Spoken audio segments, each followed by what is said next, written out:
Let me take you back to June 1st, 2019, a little over 3 years ago.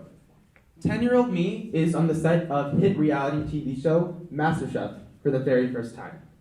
He's running through the doors to the grand entrance of the MasterChef kitchen, about to be wowed by everything around him. The pristine lights, the glistening counters, everything was just so magical. He gets to the front and is greeted by his one and only idol, Gordon Ramsay himself. It's a dream come true, and he's soaking in the moment, when all of a sudden the camera crew yells, "Cut!" They give us a sympathetic grimace, and they say, "Let's do it again. We didn't line up the right way." Ouch. If my enthusiasm was a balloon, they had just like a clothespin right through it. But since we're good little kids and we do what we're told, we do it again. I thought we did it the right way the second time, but apparently they wanted more angles. So we walked back out, ready for another reshoot. By noon, we've shot the opening scene about 6 different times, and my jaw is sore from the prosthetic smile I've been holding. Little do you know, he wasn't just getting locked into the MasterChef kitchen. He was getting locked into a world of perfectionism, one that would take him a while to escape. I can't lie, it's really scary being up here as the youngest speaker. I'm surrounded by innovators, leaders, CEOs. I haven't been through the rigor of high school, let alone the roller coaster that the rest of life brings. There might not be a ton of pressure on me to deliver a perfect speech, but I'm nervous nonetheless. Why? Well, I like to think that there are 2 kinds of public speakers. Those that'll tell you that they're nervous, and those that are liars. But all jokes aside, I think it's because of the tree of perfectionism that we all have inside our heads, and the instilled fear of messing up. But for now, I want to talk. I'll get to all that in a second.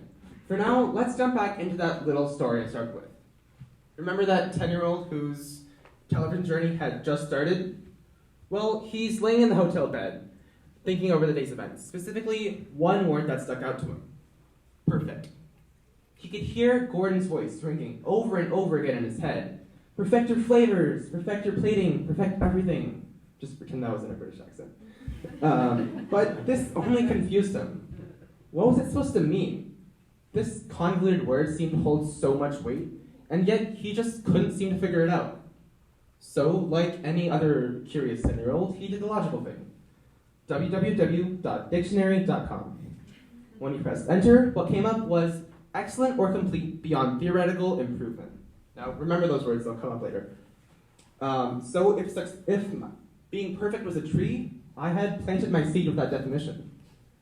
Nowadays, these kind of toxicals couldn't be further from my personal truth, but it made sense back then. If I was excelling, and there was no real way to improve, then I had to be doing something right. As refreshing as it would be, I'm not here to hand out a list of PSAs detailing the secrets of reality TV. I'm here today to share a collection of stories telling you about how MasterChef turned me into a perfectionist, and why that's not always necessarily a good thing. June 5th, 2019, the next day of filming. The challenge on the show was to create as many perfect pizzas as possible in 15 minutes, working with 4 other people. The goal here was clear. If I was going to be perfect, I had to be productive. I had to roll out, top, and bake as many perfect pizzas as my tiny little hands could manage, on my own.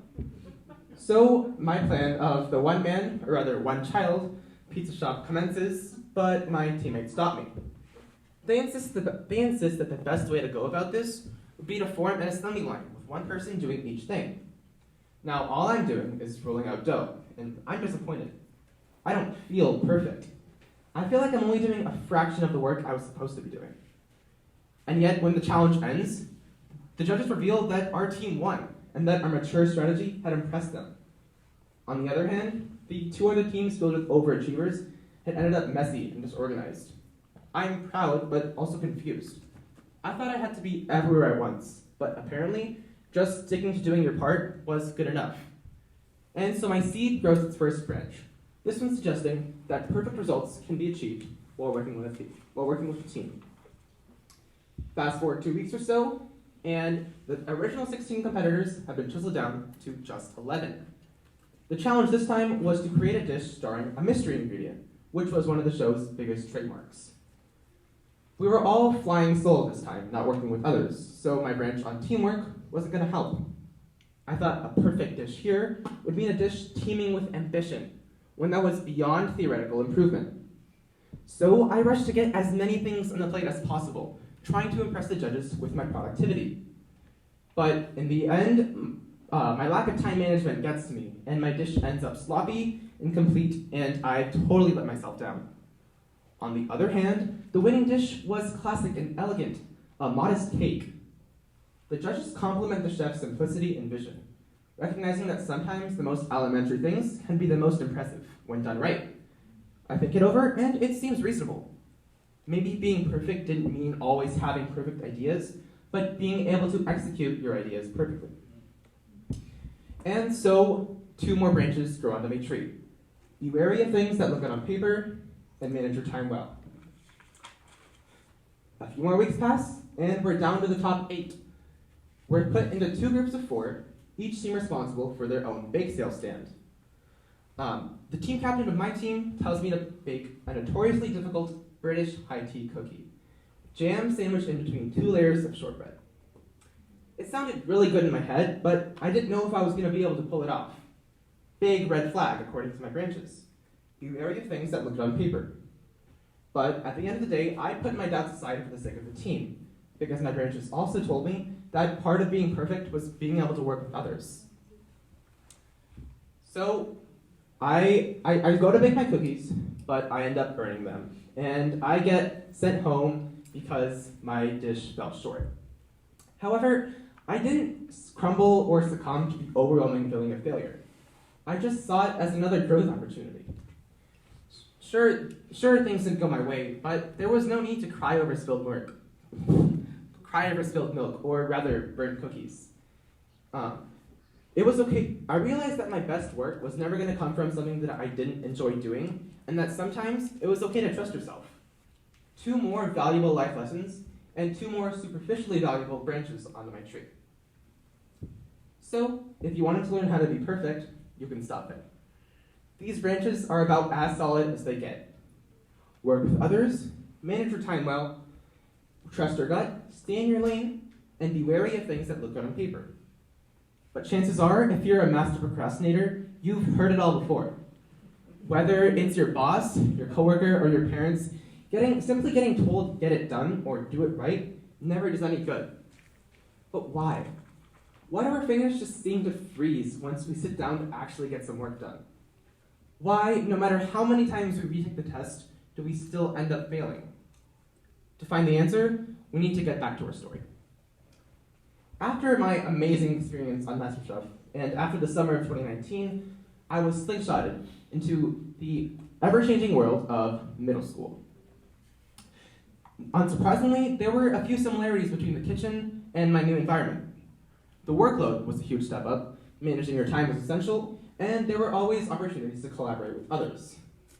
So, seeing these similarities, I only reinforced my branches. And to an extent, these morals, these set of guidelines that I had grown over the summer, worked like a charm. I impressed my teachers time and time again, while my friends struggled putting down their Xbox controllers and picking up a pencil. I thought I had everything sorted out. Life was good, and 6th grade flew by with ease. What I didn't realize was that my branches were flawed, plagued, rather, with some foreign disease. Because they were so contorted to avoid failure, I refused to take criticism. I refused to take risks. I refused to waste an ounce of time doing something that I didn't think was productive. And because I was so obsessed with this unrealistic idea of perfectionism, I shut out so much opportunity for growth. These problems really only became apparent when we got hit by the COVID-19 pandemic. The constant socialization that had balanced out my work ethic was replaced with lonely hours staring at a screen. I'm sure a lot of you can relate. I didn't seem to care about anything anymore, let alone schoolwork, and motivation was at an all-time low. By the time 4th quarter rolled around, one thing was clear. Although my report card looked fine, I couldn't say the same about myself. Looking back now, I can see where I went wrong. I thought the branches of my tree were rigid, with perfectionism and productivity carved right into the trunk. What I didn't realize was that a tree that fails to adapt to its surroundings would ultimately perish. My original 5, strictly tethered to being perfect, were uprooting other opportunities for growth, uprooting the parts of my life that I enjoyed the most. So if you take away anything from my speech, it's this. It's easy to feel stuck when you're not getting any work done, but it's okay to know that sometimes you can take a break. We're all constantly told nobody's perfect by our leaders, but at the same time, we're expected to have work that's nothing short of it. Erasing this internalized double standard is the first step to improving ourselves. To answer the question that I posed earlier, our fingers freeze because we all have this tree inside our head. Sure, your branches might be slightly different, but at the end of the day, it all boils down to one thing: making ourselves the best version of ourselves. We're faced with, when we're scared of failure, we're faced with a dilemma.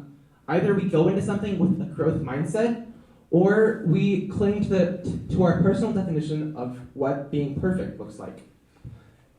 We're all holding onto this tree way too tightly. I know I was. But we need to learn to let go. Trimming our branches is healthy and vital to a balanced lifestyle. Sure, easy for a middle schooler to say, but sometimes it's valuable to look at life through a carefree lens and set aside all the toxic perfectionism that we demand from ourselves, day in and day out.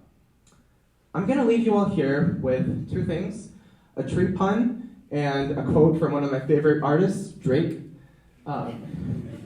Drake once said that I was born to make mistakes, not fake perfection. Don't let yourself be oppressed by the illusion of this tree, and just know that more often than not, mistakes are the route to discovery. Thank you.